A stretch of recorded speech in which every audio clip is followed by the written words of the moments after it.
Hello, welcome to the Gunpla Network. I'm Zeta Kai, and this is the high-grade Universal Century Zeta II. This kit was released in 2014 and sells for a suggested yen price of 2640 yen. It is based on the Zeta II mobile suit, which is from some side story things, some games here and there. Basically, it is a mobile suit variant of the Zeta variety. It was developed by Anaheim Electronics because they, much like modelers today looking at the master grade and real grade Zeta Gundams, they looked at the Zeta Gundam and said, that transformation is pretty complex. What can we do to make it simpler? So they combined the Zeta Gundam and the Methis to make the Zeta II. However, the project was kind of shelved after producing one unit, as all of the engineers were then instructed to focus more on the double Zeta Gundam. The one unit kind of showed up here and there. There's a color variant of it. And the P-Bandai kit, I think it's just a straight recolor, so I would recommend repainting this kit if you're interested in that. The model kit looks very great. It is faithful to the Kazumi Fujita design of the Zeta II. There's a lot of blue, there's a lot of red, there's some gray, and there's some yellow, and there's some dark gray for some of the joint parts and the hands. The detailing is very good. There is a lot of nice little color apps here and there, and some good detail work all over the kit. There is a sheet of stickers. It's very small. However, it does not include every color app on the sticker sheet. There are some color apps missing from this, even if you do apply all the stickers. I haven't applied any except the eye stickers on this kit. The Zeta II is a design I really like. I love high heels in my Gundams and Gunpla. If you like high heels, let us know down below what your favorite high-heeled kit is. Mine happens to be the Testament Gundam.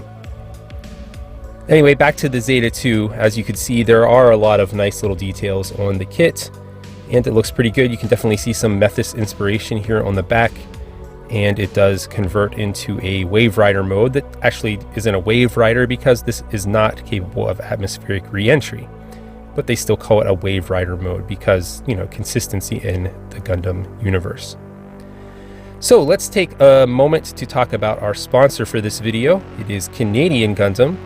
You can go to CanadianGundam.com. You can use our coupon code Gunpla Network to save 10% on your order. They always have great model kits over there, and they ship at a flat rate shipping to the US and Canada, and they have amazing customer service, and I highly recommend them for all of your Gunpla needs. A Canadian Gundam will take care of you. Okay, back to the kit. So let's take a look at some of the seam lines. You can see some of them here. There's some really bad ones on the tops of the shoulders, across the boosters, down the sides of the arms, one across the top of the head there. And unfortunately, with this kit, you have the blue and you have these atrocious nub marks. And these are the worst ones on the whole kit. Why would you put the gates there? They're so noticeable. So you are going to have that with this kit. Let's take a look at the articulation. The articulation is pretty standard, nothing crazy, nothing really great about the articulation. And in fact, in some ways, the articulation is a little disappointing here and there. There isn't a whole lot of ability for the arms to come across the front of the chest, which is annoying, because you do have a nice amount of accessories later on that we'll see. This side skirt tends to always pop off. It's on there, on that little ball thing, and it's okay, but it does pop off from time to time. It's a very weird side skirt mounting system that's on this kit. You have the nice hip swivel in here, so that's a nice extra little bit of articulation I wasn't expecting. A cut joint in the thigh, and your typical front skirts that can be separated, and a nice bend at the knee. You do have to watch out for that extra little piece of armor there that sticks up. But the knee does bend at 2 points. It's not super great, but it's good enough.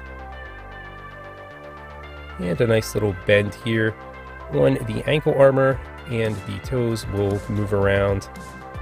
They tend to want to kind of fold up a little too much sometimes, so you have to be careful when you're getting ready to pose it when standing. And these little guys here move on the tops of the shoulders. So let's take a look at the accessories. There are a ton of accessories. There you get the big beam launcher, the 2 clay bazookas, the beam rifle from the Zeta Gundam that isn't actually from the Zeta Gundam. I'll show you that in a minute. Some beam saber blades and hilts, some parts for the parts formation, and some trigger finger hands. Again, that sticker sheet isn't too big. We'll look at that in a moment. A good amount of accessories, a lot of accessories. And the neat thing about the Zeta II is most of those can be stored on the kit. So Boomsy would be happy. So the sticker sheet is small. All the stickers would work very, very well, it seems. It's just that there are a couple missing, I would say. If you want perfect color representation, you're going to have to paint. This bit here for the parts formation, kind of a core block for the Wave Rider mode. This is a little adapter for the stand on the Wave Rider mode. And one of the clay bazookas. The interesting thing about these clay bazookas is they aren't identical. There is one meant for each hand. The clip at the top is off center in a certain way, and the peg on the handle is different on each clay bazooka. So one has a peg on one side and one has a peg on the other side. Each clay bazooka is individually meant for the right and left hand respectively.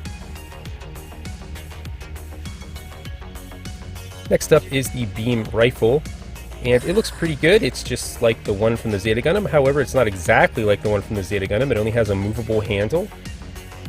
And if we take a look at the one, here is the one from the high-grade Revive Zeta Gundam, and you can see it's very different. The one for the Zeta II doesn't go in and out like this. It doesn't have any transformation capabilities. It doesn't have the peg for the arm. It's pretty simple and pretty plain. Alright, next up are the trigger finger hands. You get 2 of these, which is really cool. A lot of kits you only get 1 trigger finger hand. This one comes with 2, so you can dual wield.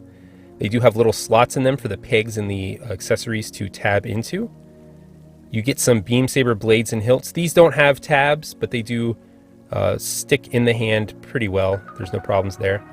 And then the Mega Beam Rifle, probably the most unique, well, definitely the most unique weapon accessory for the Zeta II.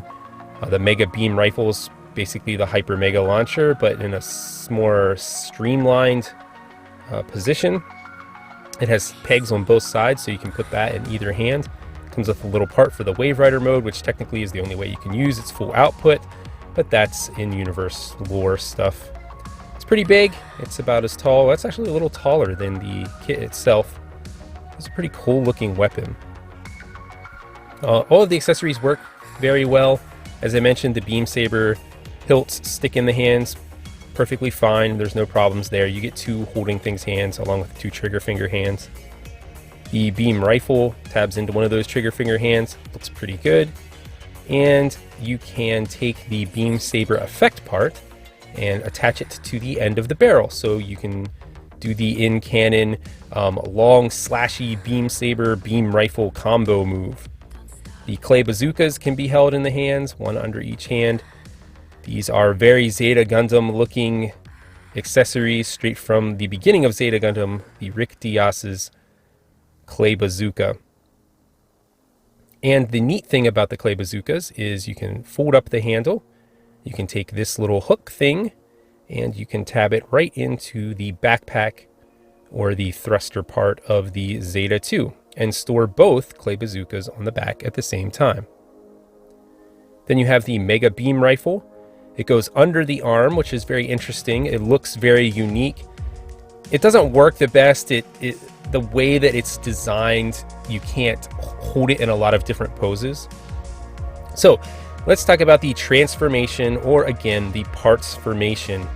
Another parts forming model kit design. So as usual, if you've seen any of the other previous videos I've done with the Delta Plus, the high-grade Revive Zeta Gundams, you tear the whole thing down and put it all back together in a different way. This one's a little more different. You have a lot more left over after you're done tearing it apart. You have this whole big section here, almost a little Gundam of its own. although this technically isn't a Gundam. So you can start putting those pieces into the core block that it comes with to make the Wave Rider mode. Everything works pretty well. The arms are a little tricky. You have to make sure you get that shoulder armor just right to make them stick onto the pegs without any tolerance issues.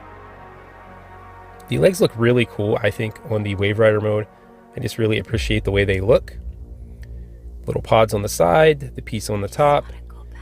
Again, very Methis looking at this point. You can definitely see the inspiration from the lovely, lovely Methis. Let's take a moment to again reflect on how great the Methis is. You can take this part and flip it and combine it to the bottom of the Wave Rider mode, and then you can take that little stand and it kind of clips on here. It's pretty tricky to get that in just the right spot. Then grab your action base, and voila, Wave Rider mode. There's a little piece left over. You can do whatever you want with it. There you go. So it looks really cool. I really like the Wave Rider mode. I've always really liked the Zeta II design and the design of its Wave Rider mode.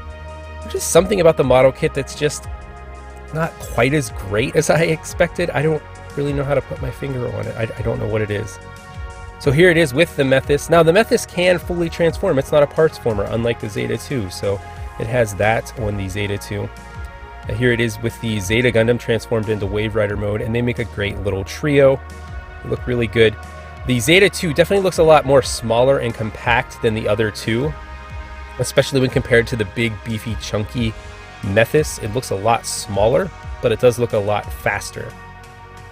So back in mobile suit form, here it is with the Rio grade RX-78-2, and here it is with its high grade Zeta brethren, the Double Zeta and the Zeta Gundam Revive. And just because I love it so much, here it is with the Methis and the Rizal. So the Zeta Gundam, or the Zeta II, and the Methis were very important in designing the Rizal, and you can really see the similarities here between the Rizal and the Zeta II. Sorry I didn't transform the Rizal. My son kind of doesn't have all the parts together for it. So who is the Zeta II for? The high-grade Universal Century Zeta II. I would recommend this to anyone who is obviously a fan of the design, who really likes transforming, parts forming model kits, the playability there, and the extra accessories that come with this are great. I don't think this is a great kit for a beginner or someone who's looking to build straight out of the box, unless you're willing to do a lot of work to get rid of those dark blue nub marks. They are really a pain, and they're very frustrating to deal with. The articulation isn't astounding. It's a solid model kit, but it doesn't have great balance. I would recommend this to anyone who again likes the design, but also this is a really great kit for kit bashing. If you're looking for something with that Zeta look that's slightly different than every other Double Zeta or Zeta Gundam you may see on the internet or around in your local builds, this might be a good source for parts. I've seen a lot of great builds that combine pieces from the Zeta II, the Double Zeta II, the A to Z Gundam that really look great. So I think this is a great kit to buy if you're into like kit bashing and switching parts around, because you do get all those accessories and it does look great. But if you're a fan of the Zeta II design, I think this is one to get. If you're looking for the Travis Kirkland colors and you're willing to paint, I'd say buy this before buying the P Bandai. Anyway, as always, we thank you a lot for watching. Please consider subscribing to the Gunpla Network. Keep building, everyone, and I'll see you on my next video.